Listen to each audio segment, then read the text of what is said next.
Podemos começar o nosso evento dessa noite. Primeiro, meu nome é Raquel Fraga, sou uma das coordenadoras de pós-graduação aqui da FIPECAF.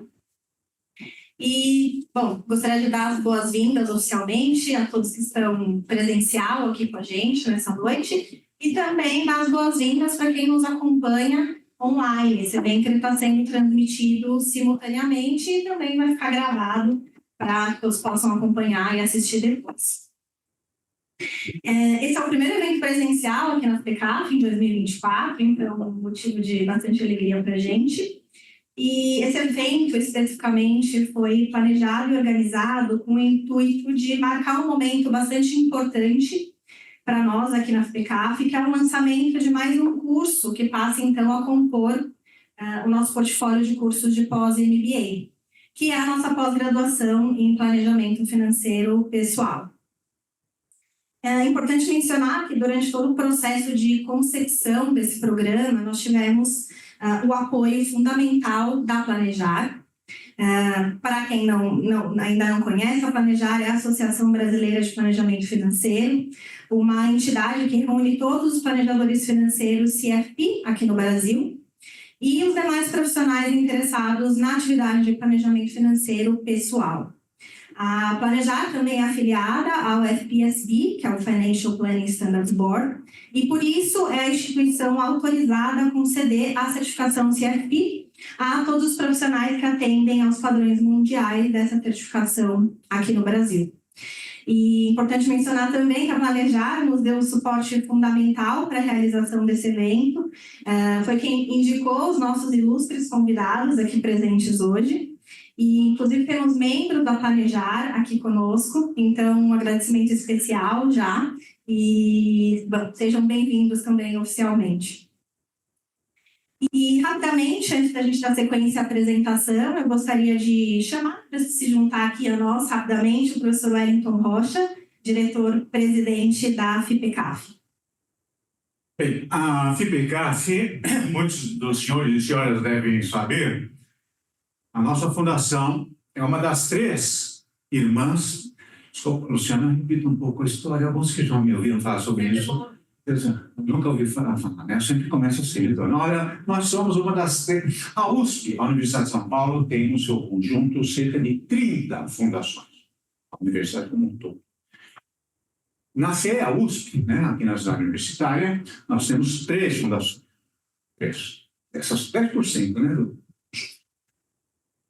No fim do seu sentido, falando percentual, já tem. Somos 3 fundações.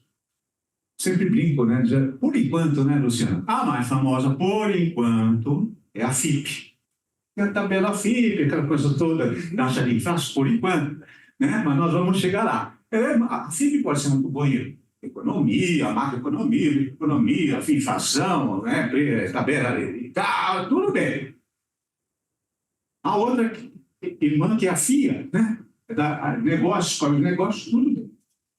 Mas, pessoal, senhoras e senhores aqui presentes, no momento em que cumprimento vocês, duas minhas boas-vindas, quero deixar claro, e mesmo que esteja gravando, não tem problema. A FIP pode ser boa em economia, a FIA pode ser boa em administração, mas em finanças, contabilidade, controladoria, não tem para mim, minha gente. Desculpa falar, eu tenho orgulho de presidir essa instituição. Porque, de fato, a FIPECAF é a entidade reconhecidamente de maior saber contábil do Brasil. E é contabilidade e as áreas correlatas, que eu acabei de falar. Finanças, contabilidade, controladoria, orçamento, custos. É isso que nós somos. Tá? Bem, e este ano vamos completar 50 anos de idade. A FIPECAF nasceu em 1974, né? Agora em agosto, dia 1º de agosto, completaremos 50 anos. Esperamos ter uma festa à altura, né? E já estão todos e todas convidados, tá ok? Para comemorarmos juntos esse momento especial. É isso, não vou tomar tempo do evento maravilhoso que vocês terão. É uma satisfação recebê-los e recebê-las na nossa casa. Muito obrigado por terem vindo. Um bom evento, um grande abraço e sucesso para todos vocês. Muito obrigado. Obrigada. Muito obrigada, professor Wellington, pelas palavras. E só 2 informações importantes. Nós, nessa noite, temos colaboradores da nossa equipe de relacionamento com a gente, que estão a postos para tirar quaisquer dúvidas, preocupações que você tenha em relação aos programas da FPCAF. A Elisama Ferreira, lá no cantinho, e o André Muritiba. Elisama, nossa gestora do time de relacionamento, e o André, nosso assistente. E também ao público de casa, vocês me acostumam a olhar para lá. E também ao público de casa, temos a assistente Bruna Reis disponível aí no chat para vocês. Então, Bruna, já dá um oizinho aí para o pessoal conseguir te identificar. E fiquem à vontade também para procurá-la, para bater um papo, enfim, tirar qualquer dúvida, não só em relação ao pós-graduação em planejamento financeiro pessoal, mas também aos demais programas da FPCAP. Muito bem, agora, oficialmente, damos sequência aqui ao nosso evento. Eu tenho o prazer de apresentar os nossos convidados dessa noite. Primeiro, a Márcia Dessen, CFP. Obrigada pela presença, Márcia. A Márcia é membro do Conselho de Administração da Planejar, educadora financeira, escritora, colunista da Folha de São Paulo e também planejadora financeira pessoal. E o Paulo Colafeno, também CFP, presidente do Conselho de Administração da Planejar e diretor comercial de Wealth Management na Galápagos. Paulo, também muito obrigada pela presença, uma grande honra tê-los aqui com a gente hoje. Eu vou me sentar agora para a gente poder começar oficialmente o nosso bate-papo, vou conduzir essa conversa aqui com os nossos convidados. E acho que a gente, para darmos início aqui, talvez começando, Paulo, se você pudesse nos traçar um panorama geral macroeconômico do Brasil e relacionar, né, esse cenário ao planejador financeiro e também ao perfil do brasileiro, ao perfil financeiro do brasileiro. Como que o brasileiro se comporta considerando esse cenário, né? Quais são as crenças, os valores, como que isso acontece mais recentemente? Legal. Obrigado, boa noite. Tomar liberdade aqui, eu estava conversando com a Márcia, a gente estava lembrando que há 22 anos, quando a gente começou essa história de trazer o CFP para o Brasil e começar o que era antigamente o IBCPF, Instituto Brasileiro de Profissionais de Planejamento Financeiro, que virou depois a Planejar, a primeira iniciativa e a primeira instituição que nos apoiou foi a FIPECAF. Acho que lá em 2000. A gente começou em 2000, entre 2000 e 2002. Acho que o evento lá na USP, a primeira vez, acho que foi em 2002, né? Onde foi a primeira vez que a gente pôde falar para um grupo de estudantes sobre planejamento financeiro e a certificação de planejador financeiro CFP. E a FIPECAF nos ajudou a montar o programa. Primeiro programa que foi exigido nas provas, nas primeiras provas, foi a FIPECAF que nos ajudou. E ofereceu um curso MBA. Exatamente, exatamente. Então, desculpa tomar a liberdade aqui de quebrar o protocolo, mas não podia passar em branco esse agradecimento. Saiu, mas eu acho que nem ele sabia disso. Bom, vamos lá. Falar um pouco de planejamento financeiro, né, e da importância do profissional de planejamento financeiro para o momento, para a economia do país. A gente sabe que a estabilidade econômica no Brasil é que a gente vai ficando velho, a gente acha que faz pouco tempo, né? Mas a estabilidade é uma coisa recente, é da década de 90, né? Até na década de 90 não existia planejador, existia herói, né? Muitos eram vencidos nessas batalhas, mas aqueles que venciam podiam ser chamados de heróis. Inflação alta, né? Mercado desregulado, falta de produto. Incrivelmente, né, no Brasil tem algumas coisas que acontecem e você olha para trás e fala, poxa vida, que bacana, né? E tem pessoas nessa história que são pouco reconhecidas, né? Ontem mesmo a gente estava falando do ministro Maílson da Nóbrega, que foi o cara que regulamentou toda essa história no mercado financeiro, criou o Conselho Monetário Nacional, estruturou o Banco Central, Comissão de Valores Imobiliários, e que pôde fazer com que o mercado financeiro se regulamentasse e desse uma estabilidade e segurança para o investidor. A partir daí começaram a surgir os produtos de investimentos, os serviços, as licenças de trabalho e, consequentemente, as certificações, né? E é aí que a gente se insere. Pois a Márcia vai falar mais disso, acho que ela é muito mais habilitada para falar do que eu. E com essa estabilidade econômica, as pessoas começaram a pensar na vida mais a longo prazo, começaram a entender mais os seus problemas e por que não passar, o que eu preciso fazer para não passar por esses desconfortos financeiros, econômicos, para que no momento da minha aposentadoria, na minha melhor fase de vida, eu tenha segurança, eu não tenha que depender de parentes, amigos e caridade, né? E as pessoas também começaram a entender que elas não podiam confiar a sua vida, a sua aposentadoria, a sua segurança no governo. Elas tinham que fazer isso por iniciativa própria, né, na iniciativa privada, e se planejar e cuidar da sua segurança e do seu futuro. Então, dentro desse contexto que surgiu a figura do planejador financeiro. Não foi só aqui, nos Estados Unidos foi a mesma história, né? Quando eu me juntei à IBCPF, consequentemente planejar lá atrás, eu vinha de uma companhia americana que fazia planejamento financeiro de pessoas físicas desde 1940 nos Estados Unidos. E era sempre essa demanda, quer dizer, como é que eu apoio, como é que eu ajudo, como é que eu oriento as famílias para que elas tenham segurança financeira nas suas vidas, nas suas aposentadorias, nos seus planos, nos seus projetos. E aí, quando esse grupo de pessoas que decidiu trazer a certificação CFPI para o Brasil se juntou, e eu vim um passo depois, acho que a Márcia era do primeiro grupo, tinha também, desde lá do começo, uma questão de propósito muito importante, né? Porque acho que no trabalho do planejador financeiro pessoal não é só uma profissão, né? É como um médico. Você dizer que um médico é uma simples profissão, não é, né? A medicina vai além do benefício físico que ela traz para o paciente, né? Ela beneficia a família, beneficia... Você tem um evento social naquela profissão.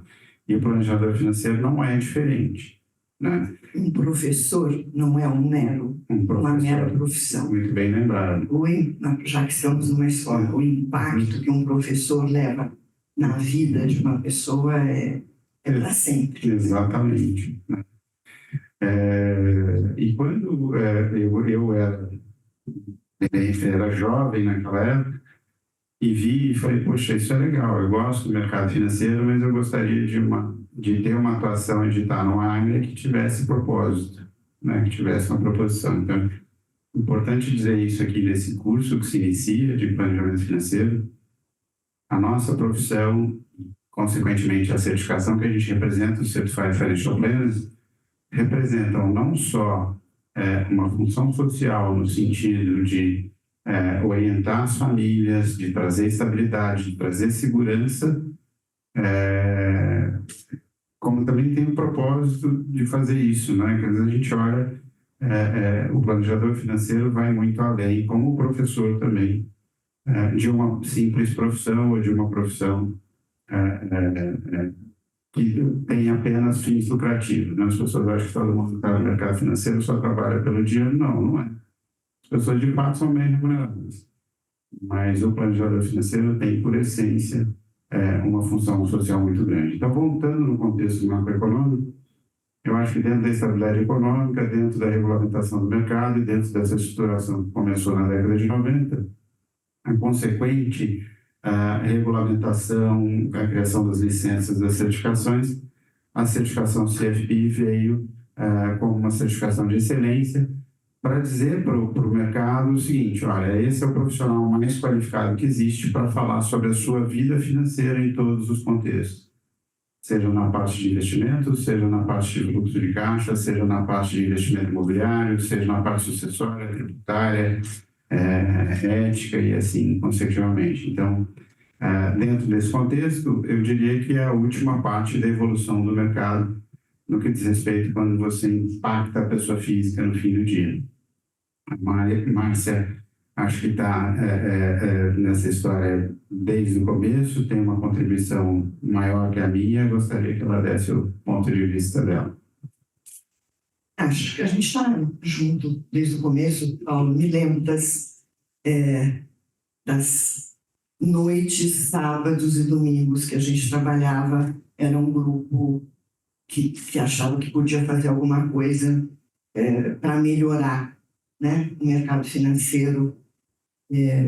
A vida sofrida do brasileiro na época. Na época, inflação alta, a gente não guardava dinheiro, porque quem guardava dinheiro rasgava dinheiro, né? A gente tinha que rápido fazer uma compra antes que os preços subiram, né? O que mais funcionava no supermercado, quem é jovem aqui deve ter escutado isso do pai, da mãe, talvez do avô.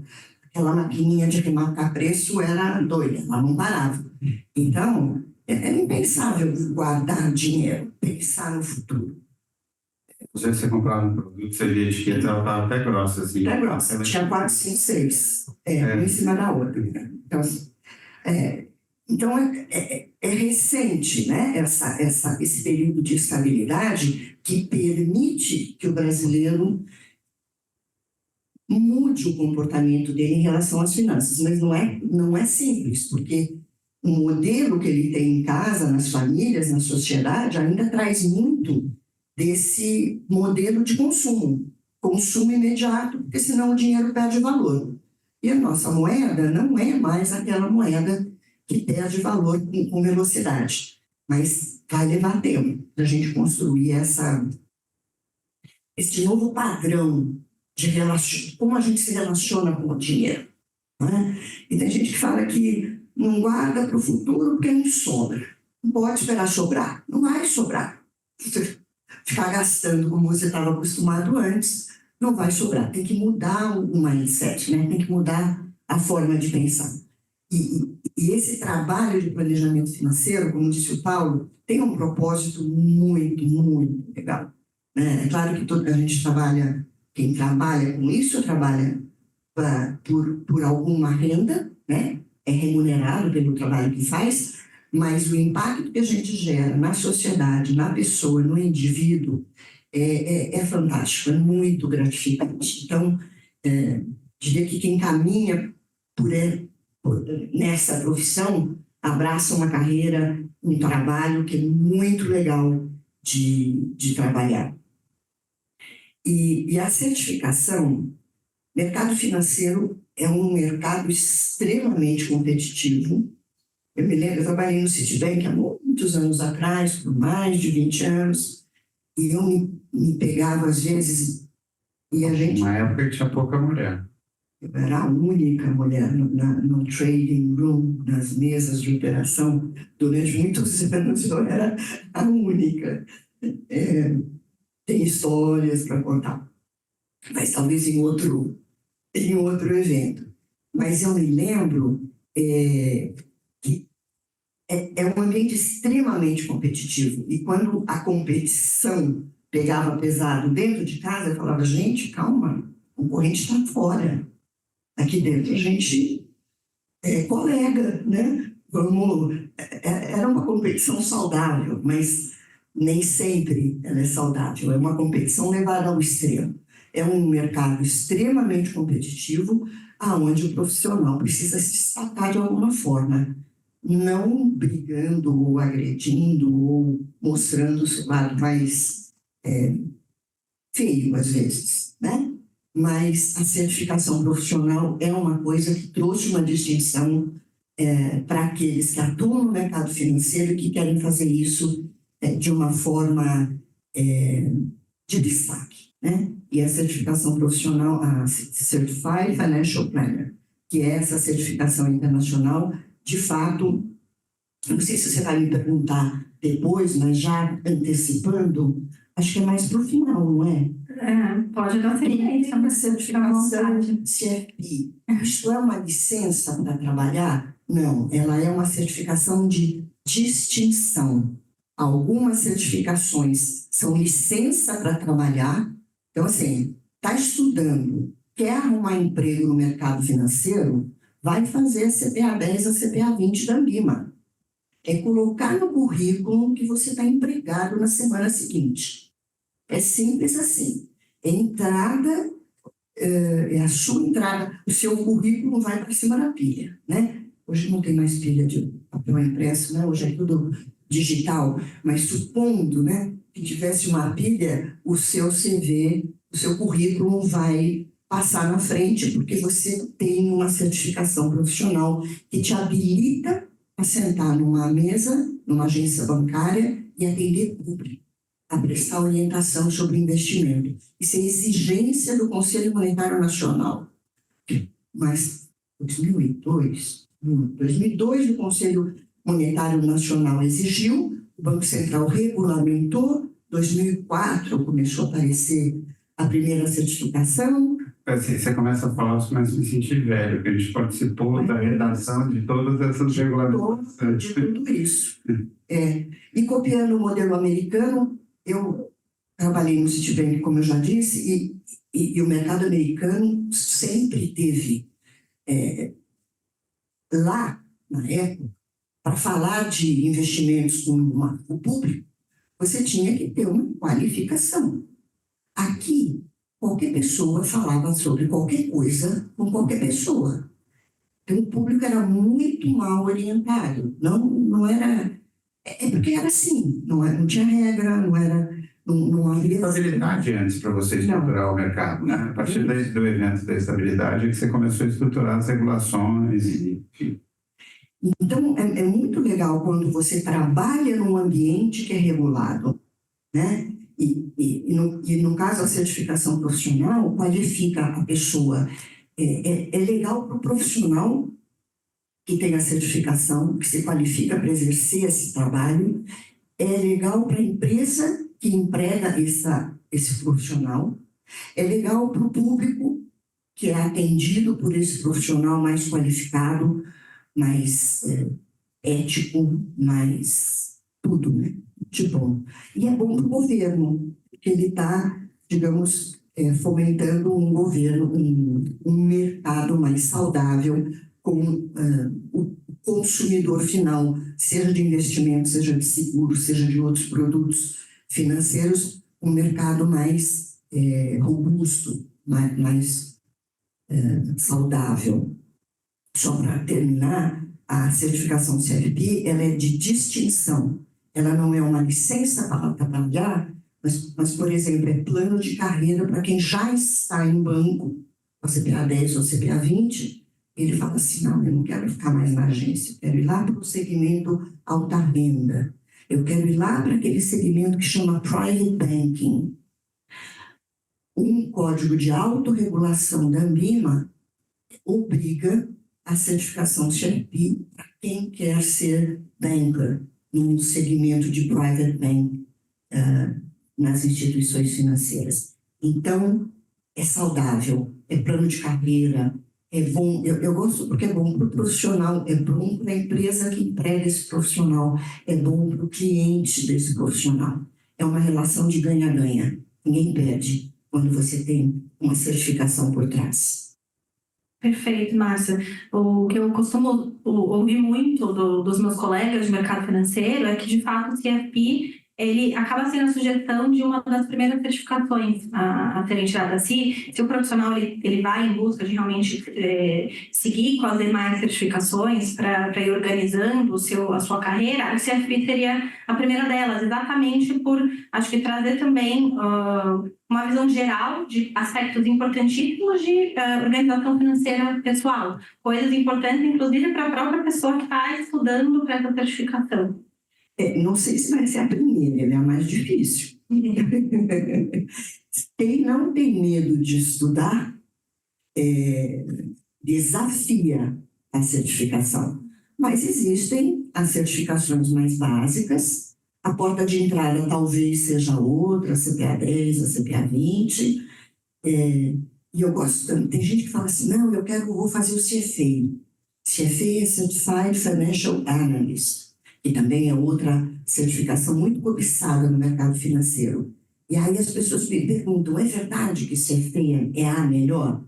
Eu costumo dizer que não é nem melhor nem pior do que a CFP. Ela é diferente.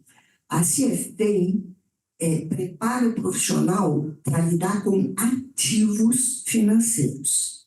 Ele é gestor de carteira. Se você quer ser um gestor, quer trabalhar numa asset management, gerindo, tomando decisões de investimento, você não lida com público, você não lida com gente, você não lida com o cliente que investe no fundo, você toma decisões para a carteira do fundo, você é um gestor, é um portfólio manager. A sua certificação internacional é a CFA, a sua certificação nacional é a CGA, da Anbima. Se o teu mercado é gente, é pessoa, é CFP, é o Certified Financial Planner. É o profissional que lida com o cliente que tem o dinheiro. O CFP lida com o dinheiro do cliente. O CFP lida com o cliente. A ordem é planejar, ajudar a planejar a vida dessa pessoa, as finanças dessa pessoa e, por último, o produto ou serviço financeiro mais adequado para um ou outro em razão das necessidades de cada um.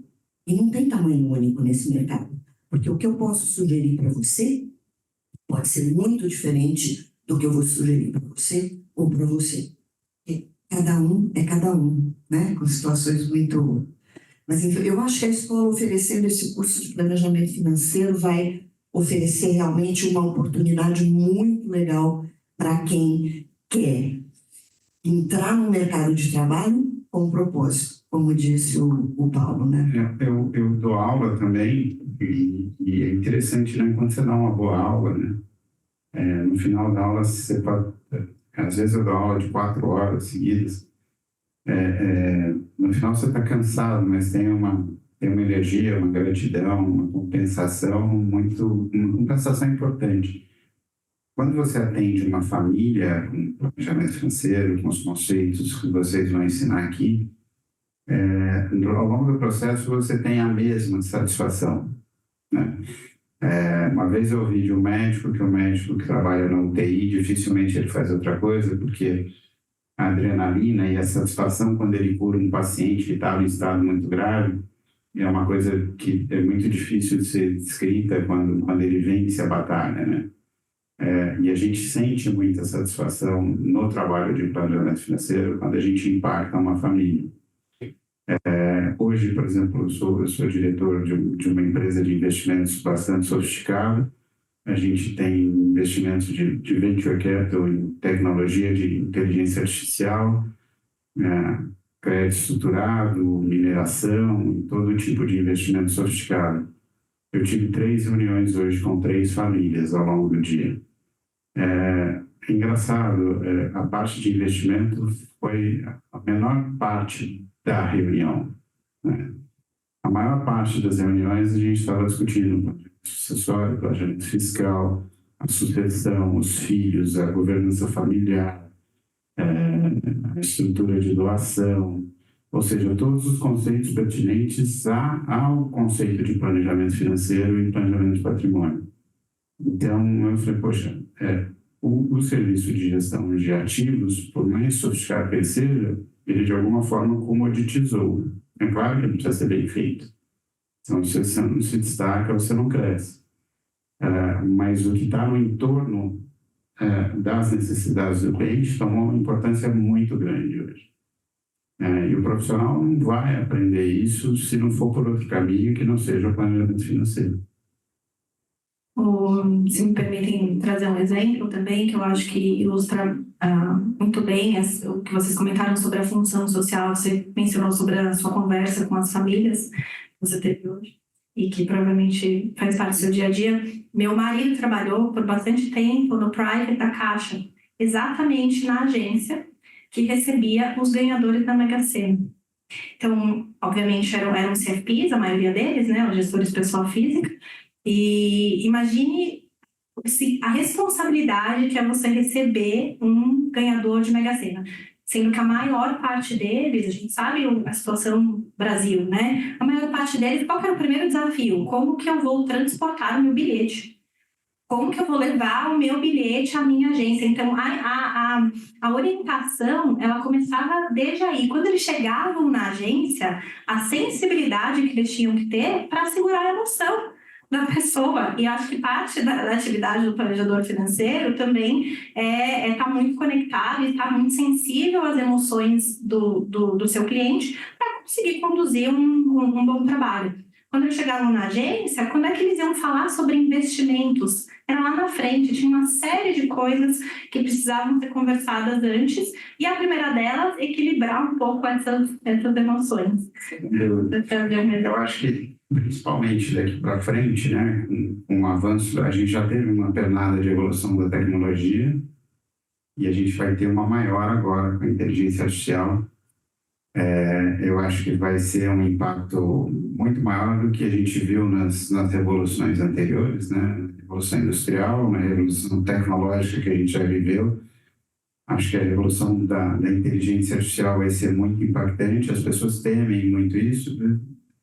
A gente tem que se preocupar, mas o poder de multiplicar a riqueza é muito grande nas inovações tecnológicas. Mas eu acho que é a que mais vai demandar uma adaptação das profissões, né? No mercado financeiro, e principalmente para o planejador financeiro, e a gente já está fazendo essas correções para o futuro, para a certificação, a gente vai demandar muito mais, não que não vá demandar conhecimento técnico, porque o interessante da inteligência artificial, para quem trabalha, para quem usa, você tem que saber a resposta. Para que ela trabalhe a seu favor, você tem que saber a resposta. Se você não souber a resposta, pode ser que o resultado não seja o que você quer.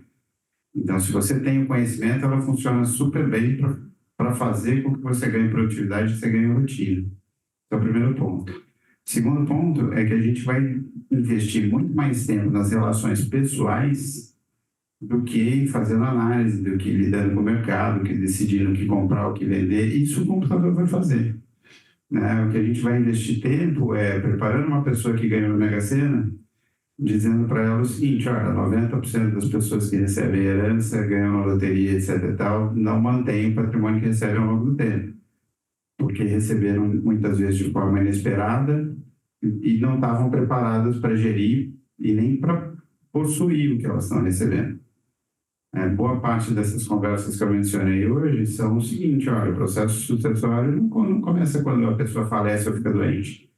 O processo sucessório começa quando os pais têm 50, 55, 60 anos, estão vivos, ativos, lúcidos, inteligentes. Começam desde este momento a preparar os seus filhos em conversas formais sobre patrimônio, sobre investimentos, sobre riqueza, sobre padrão de vida, para que esses filhos, no momento que receberem, que eles saibam lidar com isso.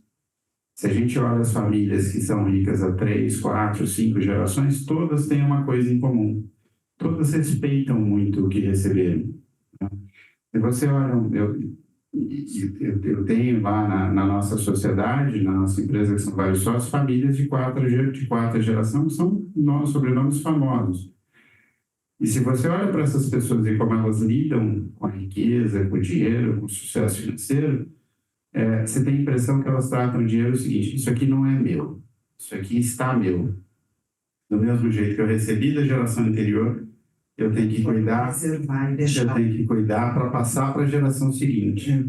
Então as pessoas têm muito respeito ao dinheiro. É por isso que a gente fala do novo rico e da segunda, da terceira. Mas é muito difícil para a riqueza chegar na segunda, na terceira geração. E por que é difícil? Por falta de educação, por falta de planejamento financeiro, por falta de ensino, por falta de orientação. E a gente sempre fala na Planejar, o problema do mundo se resolve na educação e só na educação. Por isso que é uma certificação que exige muito das pessoas para se certificarem e exige muito das pessoas para continuarem certificadas, porque a cada 2 anos você tem que comprovar um grande número de créditos de educação continuada, que são créditos credenciados pela associação. Então, é um processo contínuo de educação. Porque não adianta eu me qualificar hoje para ser um planejador financeiro Mas daqui 3 anos eu estou totalmente desatualizado, daqui 2 anos eu estou totalmente desatualizado. Então a gente quer garantir que aquele profissional que está carregando a certificação e que está trabalhando em benefício das pessoas, que ele tenha uma educação continuada e que ele continue atendendo essas famílias com a informação mais atualizada possível. Só voltando um pouquinho à inteligência artificial, para não deixar passar, interessante, né? Não que eu seja um fã, mas eu acabei de ler o livro do Elon Musk, de 620 páginas, talvez. E ele fala de inteligência artificial, que a inteligência artificial precisa ser regulada, né? A gente estava falando de regulação. Um cara tão disruptivo, que fez tanta coisa disruptiva na vida, falando de regulação.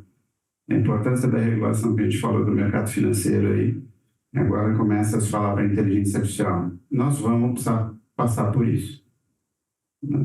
Sim.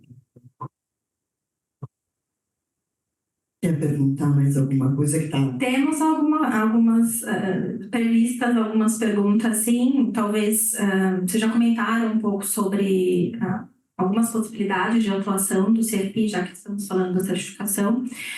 Mas queria que vocês explorassem um pouquinho mais, de fato, quais são as possibilidades de atuação do profissional CFP, considerando o mercado financeiro, mas também se eles podem atuar de maneira independente. Acho que isso talvez não esteja muito claro para todos. Olha, De maneira autônoma, né? Independente. O planejador financeiro, o mercado financeiro, o mercado de capitais, foi sem dúvida a porta de entrada, né? É lá que está o maior grupo de pessoas interessadas e instituições financeiras interessadas em empregar, em qualificar os profissionais e tê-los aptos a prestar um serviço para o seu cliente final. Mas nos Estados Unidos, onde nasceu a certificação CFP, o mercado lá tem mais CFPs independentes do que funcionários de instituições financeiras. No grupo de instituição financeira, as seguradoras, o mercado de seguros é extremamente competitivo nos Estados Unidos. É interessante porque o brasileiro não compra seguros, né? Ainda não, só do carro. Só do carro. E porque o Brasil é o Brasil, né? Previdência, né? Planos de previdência, PGBL, VGBL, para vingar aqui, desde quando nasceram, foram vendidos como investimento. Embora ele possa ser usado para investir, no sentido de acumular capital, o VGBL é um seguro de vida, o PGBL é um plano de previdência. Então, sim, o brasileiro não tem essa cultura. Então, aqui no Brasil, ainda tem 70% aproximadamente, né, Paulo, vinculado a instituições financeiras. Acho que já um pouquinho menos, já foi isso, acho que está mudando. Está mudando. A gente tem a figura do assessor de investimento que nos últimos 20 anos, né, cresceu muito com as plataformas de investimento, né? Eu acho que democratizou um pouco o mercado de investimento, que era praticamente quase tudo em banco, e pulverizou bastante, deu muita oportunidade de trabalho para muita gente nesse segmento. Então, assim, complementando o que a Márcia está falando, a gente tem CFP, que é assessor de investimento, a gente tem CFP, que é consultor de valores imobiliários, que é uma pessoa que trabalha cobrando pela orientação e é licenciado pela CVM para fazer isso. A gente tem é o que talvez você tenha chamado de independente. A gente tem um profissional que é gestor de valores imobiliários, administrador de valores imobiliários, que também é CFP, porque no fim do dia atende clientes para fazer seus portfólios, suas carteiras. A gente tem o bancário, que atende cliente que é de CFP, no private banking, no segmento de alta renda. A gente tem hoje o profissional CFP, que está dentro de um multi-family office ou de um single family office, que são estruturas de gestão de patrimônio de uma ou mais famílias, são estruturas muito sofisticadas. Tem corretores de seguros também, de vida e previdência. Corretor de seguro, que como você falou nos Estados Unidos é a maior parte, por quê? o seguro de vida e a previdência nos Estados Unidos são as melhores ferramentas de planejamento de aposentadoria e de continuidade do padrão de vida da família na falta do provedor. Coisa que o brasileiro ainda não entendeu. Não entendeu. E a gente faz seguro do celular, do carro, mas da vida não. Então, assim, você tem essa figura, a gente já tem advogado que é CFI, né? Ou seja, a parte de planejamento sucessório, tributário, governança familiar faz parte também do trabalho de planejamento financeiro, de patrimônio. Cada vez mais eu acho que nos Estados Unidos a gente tem um número importante de contadores que são planejadores financeiros. E eu acho que isso no Brasil tem que acontecer, né? A gente tem que dar espaço. Acho que seria de grande valia que a gente tivesse um número maior de contadores trabalhando com planejamento financeiro. Eu acho que isso seria incrível. Nos Estados Unidos já é assim, o contador nos Estados Unidos é a pessoa mais importante na sua vida depois do médico. Né? Primeiro você tem um médico de família, depois você tem um contador. Você não faz nada sem consultar o seu contador. O brasileiro até que está perto do contador. O brasileiro não faz a sua declaração de imposto de renda. Paga um contador para fazer. E o contador sabe tudo da vida dessa pessoa. Quanto ganha, quanto deve, né? O que tem de patrimônio. Eu sempre achei que o contador não entende o poder que tem no Brasil. Exatamente, não sabe. Se você olhar para os Estados Unidos e na Inglaterra, eles sabem o poder que tem. Exploram muito bem isso no bom sentido, né? Exploram no sentido de aproveitar essa oportunidade. Deixa eu trazer um pouquinho de números, só para vocês terem uma ideia de quantos CFPs tem no mundo. Hoje, 213 mil pessoas são CFPs no mundo inteiro. O primeiro país, os Estados Unidos, claro, 95 mil pessoas estão lá. China, 30 mil. Japão, 25 mil. Canadá, 17 mil. E adivinha quem? Em quinto lugar, o Brasil. Na frente de Alemanha, muito na frente. Alemanha, França, Austrália. Tem 27 países afiliados ao Financial Planning Standard Board. O Brasil está em quinto lugar. Na frente do Reino Unido. Pode juntar a Inglaterra, Escócia, Irlanda, que a gente tem 9.300 profissionais já certificados no Brasil e tem mais 800 na trilha, porque a certificação CFP não basta fazer uma prova e passar, são vários requisitos. O candidato tem que apresentar todos os requisitos. Educação, e nisso a FIPECAF vai nos ajudar muito com esse curso de pós-graduação em Financial Planning, porque um dos requisitos internacionais que o Brasil, infelizmente, ainda não consegue entregar é formação acadêmica em Financial Planning, porque o mercado de educação no Brasil não oferece. Nos Estados Unidos,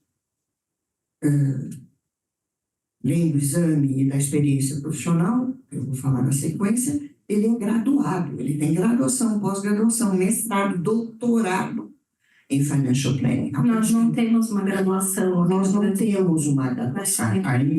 Ainda não. Mas tomara que este curso da FIPECAF nos ajude a finalmente mostrar que essa é uma educação pessoal, familiar e profissional que vai dar frutos, né? Então, formação acadêmica em Financial Planning, o Brasil está atrasado nisso. Experiência profissional, tem que trabalhar com atendimento de pessoa física. Não basta, sei lá, cara que faz corporate, empresa, não vale, não conta, não é uma experiência válida para que é exigida. Tem que ter no mínimo 5 anos de experiência não supervisionada atendendo público, pessoa física, em uma das áreas que compõem o escopo da certificação CFP. Passar na prova, um exame difícil. Ele é difícil pela abrangência dos temas que ele não fala só de investimento, fala de planejamento financeiro, de investimentos, de riscos e seguros, riscos pessoais, patrimoniais que você tem e as formas de proteger esses riscos, né? Planejamento da aposentadoria, previdência é uma delas, mas existem outras formas de você se preparar para a aposentadoria. Planejamento fiscal, pagar imposto todo mundo tem que pagar, mas existe uma forma de a gente eventualmente reduzir a carga tributária de uma forma legítima, usando, enfim, estruturas que permitem reduzir a carga fiscal sobre o patrimônio.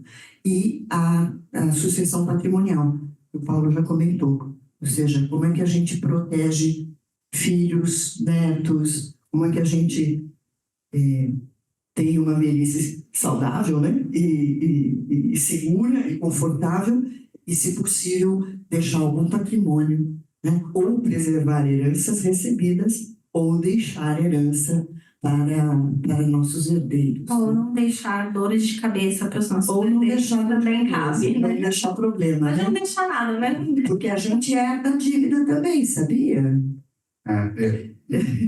Só colocar para vocês, quer dizer, todo patriarca que é bem sucedido na vida, né, que tem sucesso financeiro na vida, ele é engraçado, ele não está mais preocupado com o filho participou da sua história, né? A preocupação dele é o neto, então ele está preocupado com a terceira geração. E por mais que ele tenha feito tudo certo, né, quando ele pensa na perpetuidade do padrão de vida conquistado, estatisticamente só 15% das famílias que se sucedem na primeira geração, esse padrão de vida alcança a segunda geração, e desses 15%, só 15% chegam na terceira geração. Então, por isso que existe aquele ditado, pai rico, filho nobre, neto pobre, né? E eu sempre falo para os meus clientes, tem que tomar muito cuidado com o padrão de vida que você estabelece, porque ele acaba sendo uma armadilha, né? Por mais que você possa dar, porque não necessariamente seu filho vai ser tão bem sucedido quanto você foi na primeira geração, já vai ter dividido algumas vezes esse patrimônio na sequência, ele vai ter estabelecido um padrão alto, porque o problema não é não ter, o problema é ter tido, né? Quem não tem problema por não ter, mas quem teve tem problema por não ter mais. Né? Então, difícil perder. então, assim, passa a ser quase que um problema social. Tem um advogado que eu gosto muito, que participou, inclusive, contribuiu muito na história do BCPF para a gente, em palestras, tal, que é o Luiz Quinel, e o Luiz sempre falava, os ricos só são felizes nos sonhos dos pobres. Né? Os problemas mudam, são problemas diferentes, mas eles existem. Né? Sem dúvida. E o planejamento financeiro, o planejamento do patrimônio vem ajudar nessas dores, né? Para te ajudar a chegar lá. Uma vez que você chegou lá, como é que eu permaneço aqui? Como é que eu garanto esse padrão de vida para minha família? Como é que eu me mantenho seguro? E é um processo, eu falo para as pessoas, você não vai ter sucesso financeiro na vida achando que alguém vai resolver tudo para você. Por mais dinheiro que você tenha, você não vai conseguir isso. Ou seja, você vai ter sucesso e vai manter esse sucesso financeiro na vida se você tiver educação e tiver consciência daquilo que você está fazendo. Então, de novo, a gente volta para a questão educacional. Seja você um profissional do mercado financeiro, seja você um executivo, um empreendedor que está fazendo patrimônio para ganhar dinheiro. Não posso esquecer de falar que, além da educação, experiência, exame, tem que apresentar um plano financeiro, porque exame cobra conhecimento técnico, né? E o plano financeiro cobra esse conhecimento técnico aplicado num estudo de caso de uma pessoa, de uma família. E aderir a um código de ética. Não basta saber, não basta fazer, tem que fazer do jeito certo. Né?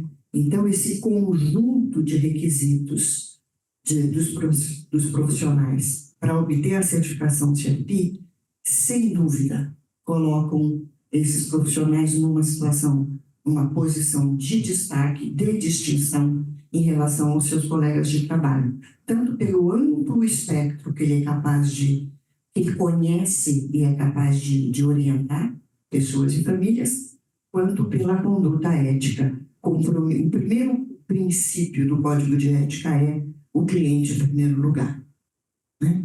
O melhor produto para o cliente é aquele que é melhor para ele, né? Não melhor para você, ou que ganha mais, ou que paga a melhor comissão. É o cliente em primeiro lugar. Então, é uma certificação muito legal, validade de 2 anos, educação continuada, como lembrou Paulo, 30 horas de educação continuada a cada 2 anos para renovar a certificação. A educação continuada não é uma tendência só para o mercado financeiro, né? A educação continuada ela vai ser uma tendência para a medicina, uma tendência para a engenharia. Talvez a gente ainda não veja essa exigência no nosso mercado, mas ela vai se tornar uma exigência para todas as profissões. Eu acho que, principalmente à medida que você tem um avanço tecnológico tão grande, tão intenso como a gente está vendo e vai ver cada vez mais, eu acho que a atualização do profissional vai ser uma exigência cada vez maior. E a pós-graduação, acho que entra bem no que tange a atualização, a necessidade de atualização do profissional. A atualização a gente consegue, lógico, estudando, né, lendo, mas também se relacionando com os profissionais. Então, acho que o profissional estando em sala de aula com outros profissionais, trocando ideias, networking, acho que isso é uma parte importante também, que faz parte da atualização. E a Márcia estava comentando sobre a parte comportamental também do planejador financeiro, a importância de que ele haja, né, conforme os padrões éticos e as boas práticas do planejamento financeiro, e acho que essa é a ideia também da pós-graduação, oferecer, obviamente, um embasamento técnico forte, importante para qualquer profissional que deseja atuar como planejador financeiro, mas também trazer esses aspectos comportamentais. Então, ajudar no desenvolvimento de habilidades que realmente ajudem, preparem esse profissional a ter essa sensibilidade no trato com o seu cliente e, mais importante, né, tão importante quanto, que haja de acordo haja de maneira ética, honesta. Conduta, né? Exatamente. Conduta ética, é fundamental. Bem, acho que a gente pode ir caminhando para o final. Eu tenho uma última pergunta aqui que eu acho que vale ser feita, é mais de ordem prática, mas eu acredito que nós tenhamos aspirantes aqui ao CFP, talvez, no nosso público de casa, que talvez se interessem nos formatos mais comuns de relação econômica entre um planejador financeiro que esteja atuando, talvez não vinculado a uma instituição, e seus clientes. Se existe um modelo de remuneração melhor, quais são as variáveis que impactam esse modelo? Bom, eu comecei a minha carreira como planejador financeiro independente. Na época eu comecei com modelo de cobrança por hora. Depois, em um determinado momento, os clientes passaram a pedir um preço por projeto. Depois de um determinado momento, os clientes passaram a querer pagar um percentual sobre o tamanho do patrimônio. Depois de um determinado momento, os clientes começaram a pedir um percentual de taxa de sucesso, que eu nunca aceitei, porque muitas vezes o melhor que você pode fazer para o cliente é tirar ele do risco, e se eu fosse ganhar uma taxa de sucesso, talvez eu tivesse que colocar o patrimônio dele em risco para ele ter rendimentos maiores. Então, eu achava que isso ia contra o princípio daquilo que eu deveria fazer. Hoje eu trabalho com um percentual do patrimônio como um único modelo de remuneração, e se existir qualquer tipo de possibilidade de reverter alguma coisa de algum serviço, alguma coisa que o cliente consuma, isso por contrato volta para ele, credita a conta dele. Então, assim, eu não acho que existe um formato, acho que existe cliente para todos os modelos, né? Então, outro dia eu falava, você acha que o banqueiro ou o consultor de valores imobiliários presta um serviço melhor que um assessor de investimentos? Eu falei, não necessariamente. Eu conheço muitos assessores de investimento que recebem como comissionamento daqueles produtos que eles oferecem, das soluções que eles apresentam para o cliente, e fazem um serviço excelente. E conheço também profissionais que cobram uma taxa supostamente a forma mais isenta de se fazer qualquer coisa e fazem um serviço não tão bom. Então, eu não acho que é um modelo de remuneração que qualifica o trabalho ou o serviço que você vai fazer, mas eu acho que você tem que entender qual que é o modelo que mais você tem afinidade com a proposta de serviço, de valor que você quer entregar, e se adaptar ao mercado. Eu me lembro que lá em 2000, quando no Mutual of New York, aqui no Brasil, que era uma companhia importante de benefícios, eu falei que eu cobraria de cada diretor e presidente de multinacional R$6.000 por ano, ou seja, 500 reais por mês. As pessoas quase caíam da cadeira de dar risada. Falavam, você vai morrer de fome, ninguém vai comprar.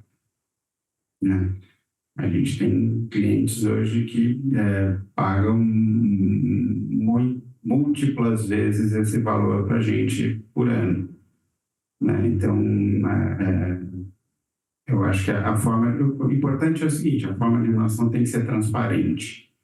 O cliente tem que saber como você está sendo remunerado, como e quanto. Se ele achar que é muito, você vai avaliar.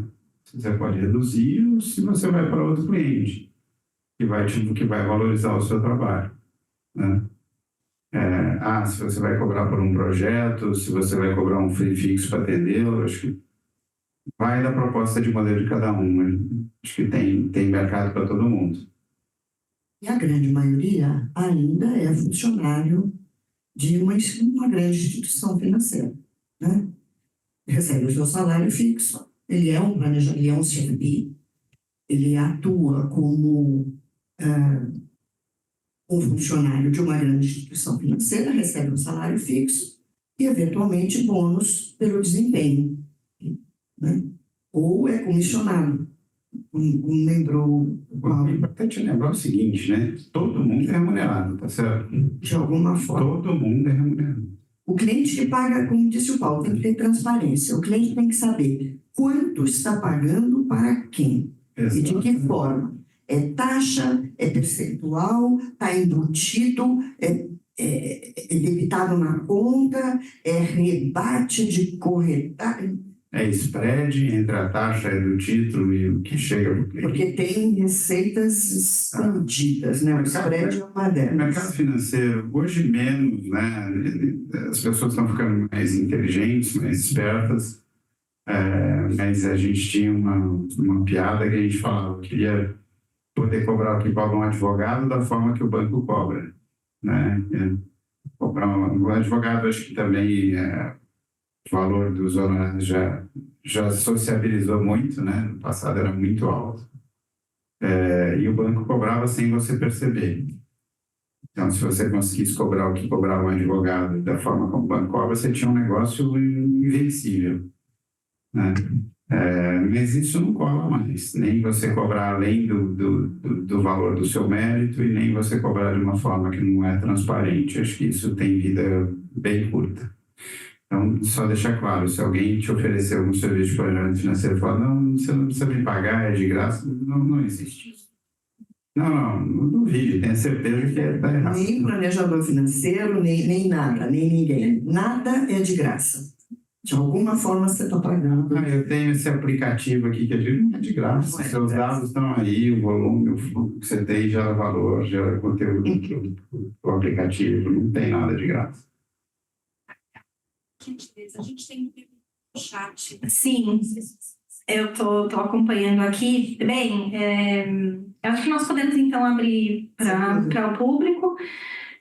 Acho que eu vou começar talvez presencial aqui, caso alguém deseje perguntar alguma coisa aos nossos convidados, fiquem à vontade.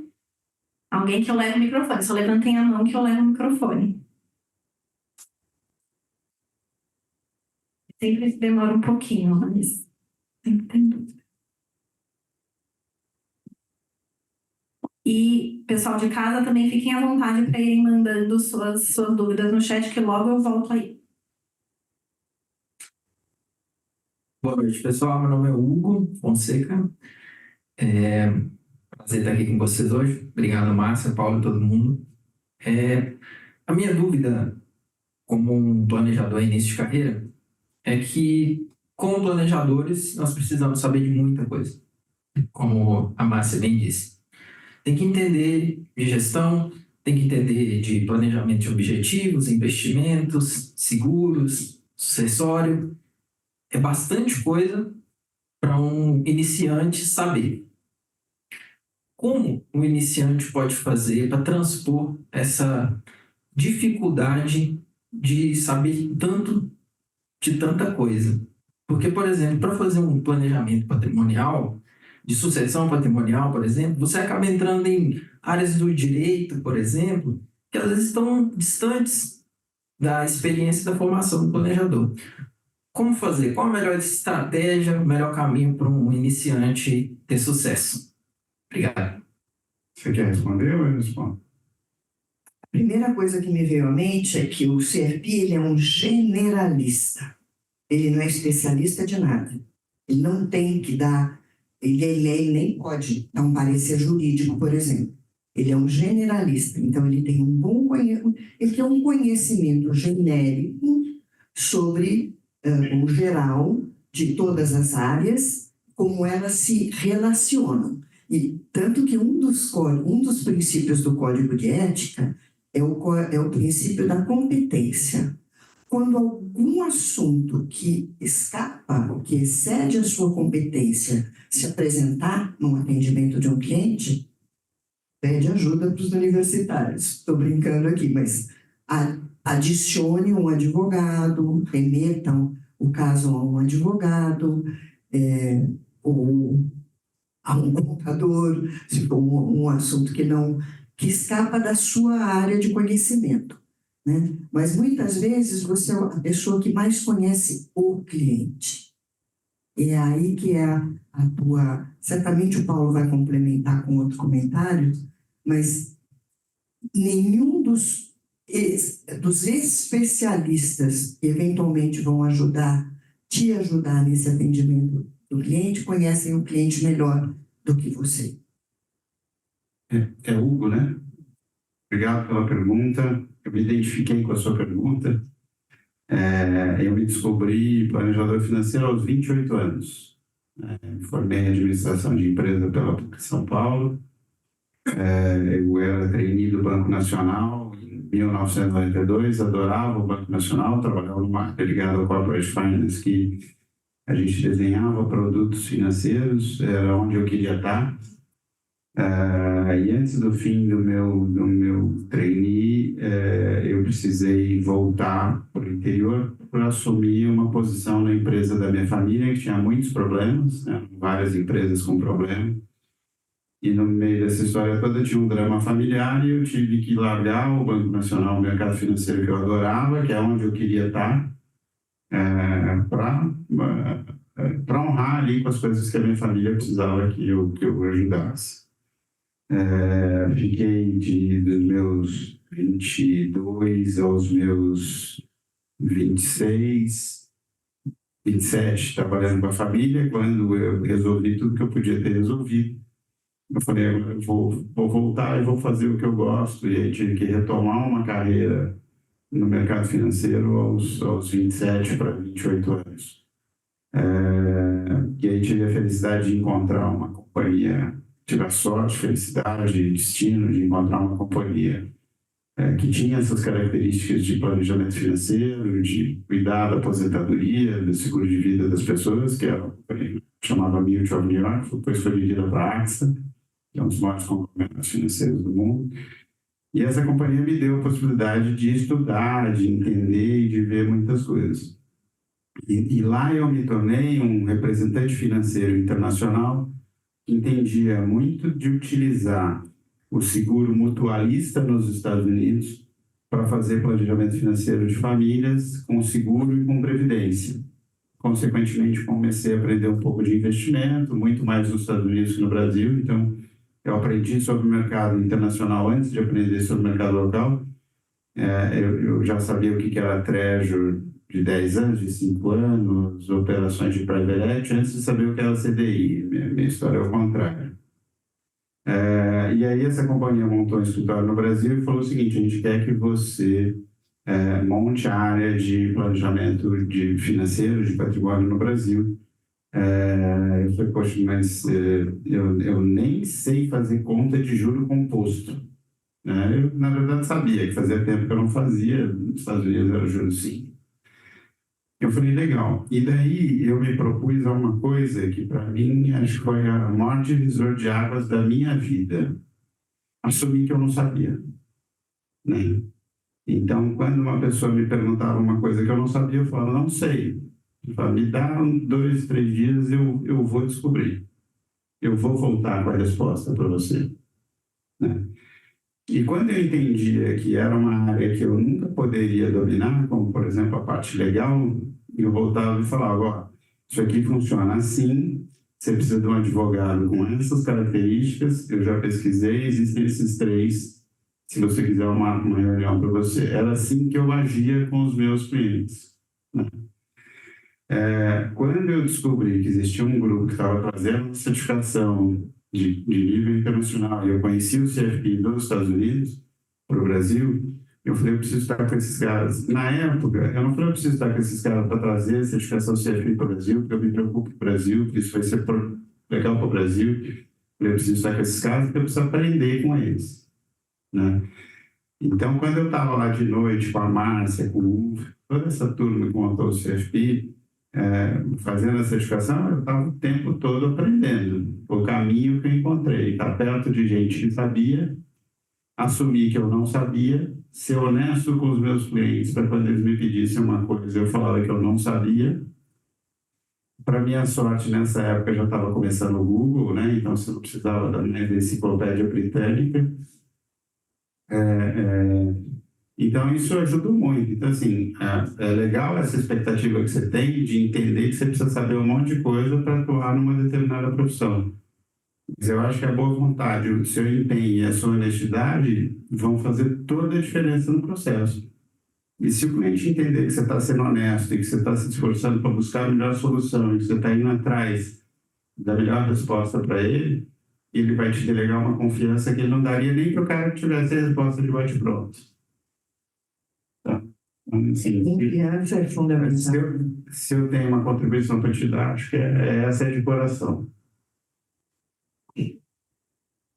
Alguém mais gostaria de fazer alguma pergunta? Então, indo agora para o chat, temos uma pergunta do Felipe Nogueira sobre o modelo de comissionamento atual implícito nos produtos vis-à-vis o modelo fee-based, que já é muito utilizado nos Estados Unidos. Vocês teriam, acho que perguntam qual a opinião de vocês a respeito disso. Então, o fee-based é basicamente... O fee-based pode ser uma cobrança por hora, uma cobrança de um consulta, uma cobrança de um projeto, um percentual do patrimônio por ano, isso tudo pode ser chamado de fee-based. Né? O fee-based é o contrário da comissão. Né? Você vai falar, é desonesto te levar uma solução, um serviço por comissão? Não, desde que você saiba que quem está me remunerando não é você, é a seguradora, é a companhia de investimento, e qual a magnitude da minha remuneração perante o benefício que você está recebendo. Então, assim, eu não diria que eu tenho preferência sobre um ou outro, eu acho que o fee-based está vencendo o comissionamento de forma impactante, eu acho que isso já é inquestionável. Eu acho que companhias que tiveram muito sucesso no modelo de comissionamento no passado recente já estão tentando mudar. Não é fácil mudar. Eu mudei a minha companhia lá atrás do modelo de comissionamento para o modelo de FII.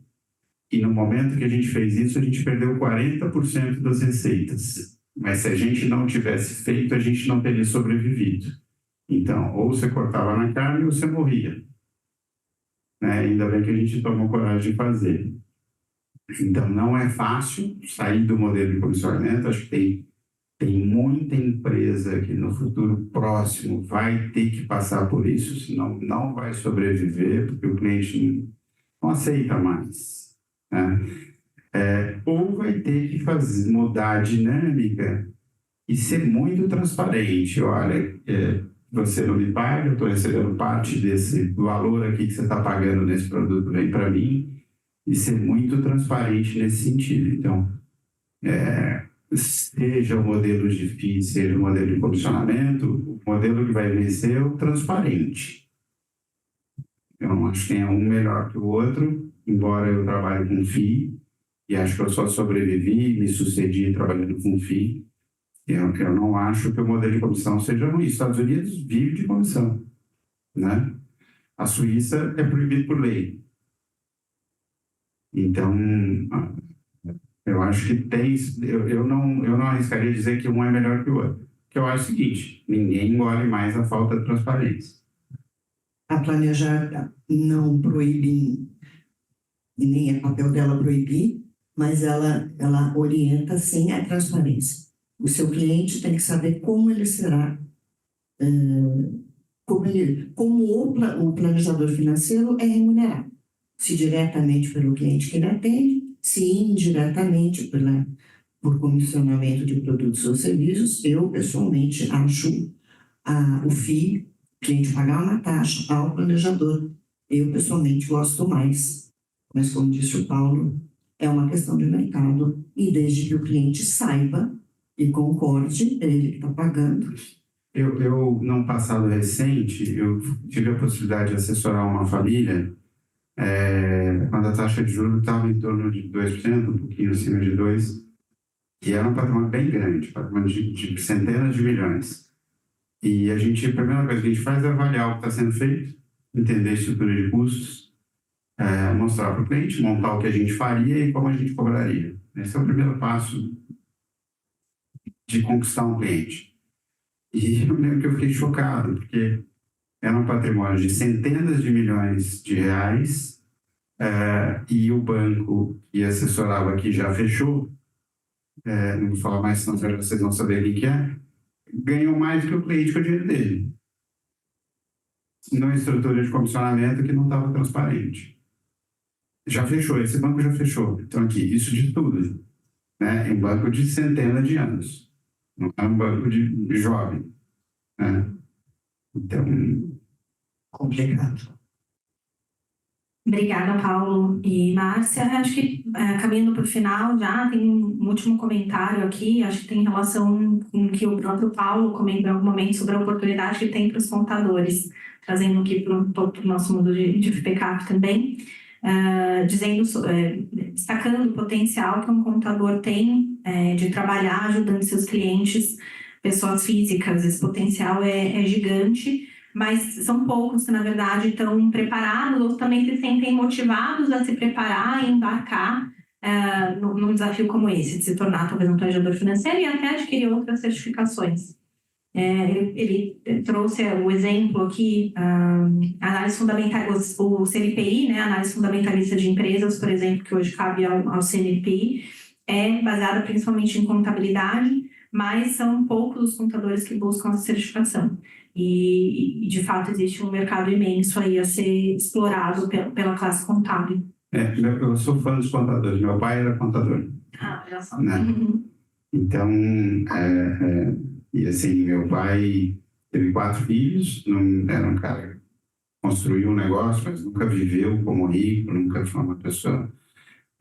todos os filhos fizeram faculdade em São Paulo, ele não era de São Paulo, todos os filhos estudaram no exterior, e esse foi o grande valor da nossa vida. Então, assim, eu sei a capacidade e a formação que um contador tem, e eu acho que o contador explora muito mal o seu potencial. Sem dúvida. Eu acho que se a escola, por exemplo, se a FIPECAF fizesse um trabalho de conscientizar esse público do valor que ele pode agregar ao cliente dele, valor que hoje ele não agrega, por conta de uma certificação CFP, por exemplo, ou do curso, ou de atuar como planejador financeiro. A Planejar também tem planejadores financeiros associados que não são certificados, mas que querem aprender a trabalhar com planejamento financeiro, estar ao lado da Planejar para aprender as melhores práticas de fazer planejamento financeiro pessoal, Depois, se ele vai tirar a certificação ou não, é outra história. Mas estar junto de uma associação de profissionais que se dedicam a essa atividade. O contador percebe o valor que ele é capaz de agregar, um valor adicional ao que ele agrega hoje, né? Ele não tem um cliente. Gente, cliente é ouro. Cliente... O cliente que confia e depende dele. Pois é. Eu acho que o mais importante ele já tem. Ele precisa perceber que ele pode prestar um serviço diferente ao que ele presta hoje, adicional, e cobrar por isso. Sim. Né? Eu fico imaginando o potencial contributivo do contador na parte, por exemplo, de planejamento tributário, que é uma parte super densa, extremamente complexa, né? Estamos no Brasil. E também, simplesmente, o fato de enxergar aquele cliente e a vida daquele cliente, na verdade, como um balanço patrimonial, né? Ativos, passivos, patrimônio líquido. É o que Olhar para o fluxo de caixa, olhar para a DRE, né? Então, acho que existe, sem dúvida, um espaço para que os contadores naveguem um pouco nessa área. Então, ótimo. Acho que podemos ir caminhando para o final. Olha, estamos bem, viu? Uma parte importante aqui da nossa noite é o sorteio das bolsas. Então, nós vamos sortear 3 bolsas. Segura um pouquinho aí. Vamos sortear 3 bolsas para os nossos cursos de educação executiva. Esse sorteio está aberto para aqueles que estão nos acompanhando aqui presencialmente, né, que vieram nos prestigiar aqui nessa noite. É a Gisele que manda como a gente faz. Sorteio de número. Então, vou pedir a participação dos nossos convidados. Número de quanto a quanto? Tem quantos perfis? Ai, meu Deus. Mas aí tem todos aí, né? São quantos presenciais?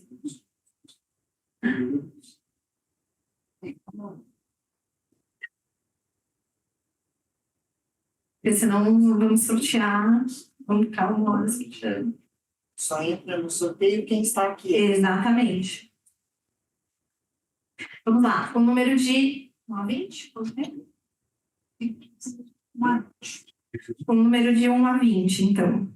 13. Número da sorte.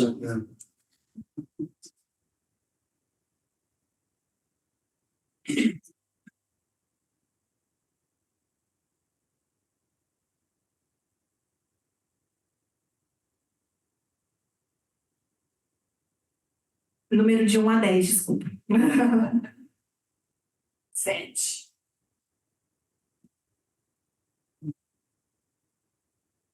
Leila de Fátima Barbosa. Leila?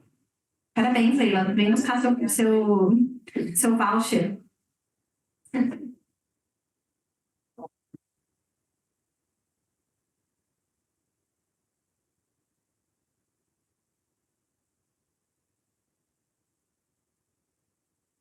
Então, obrigada.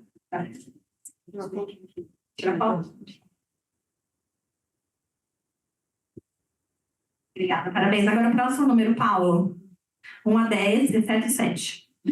7, 10.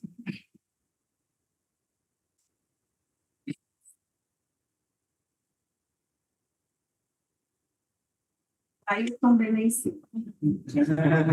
Clayton. Aqui, ó. Tá fácil. Você sorteia. Vai dar esse benefício para isso. Parabéns.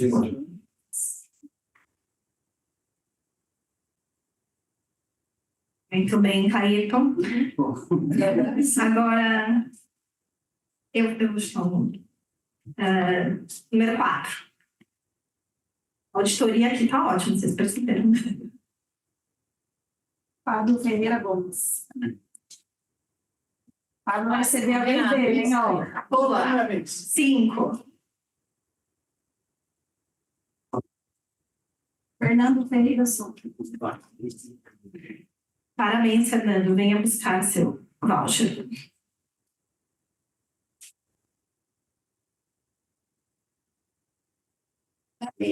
Obrigado.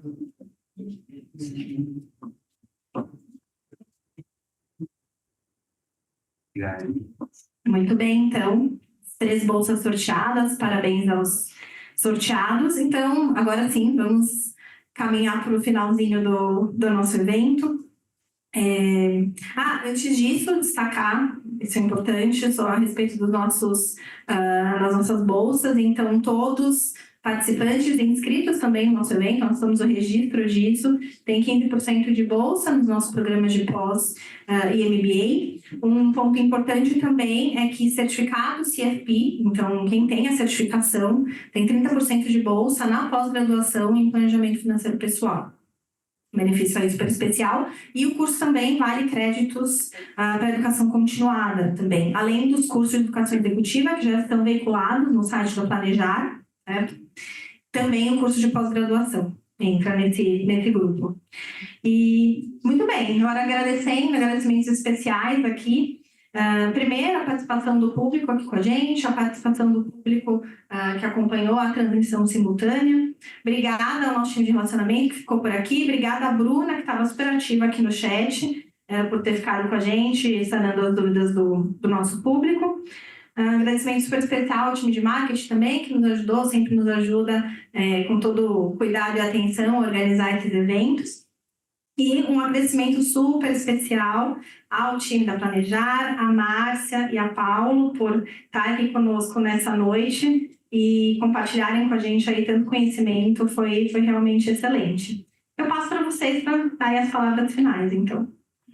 Obrigado, vou deixar para a Márcia falar no final, mas muito obrigado. Acho que cada vez mais a gente realiza que as nossas trajetórias Planejar e FIPECAF estão entrelaçadas e contem com a gente em todas as iniciativas, assim como a gente conta com vocês.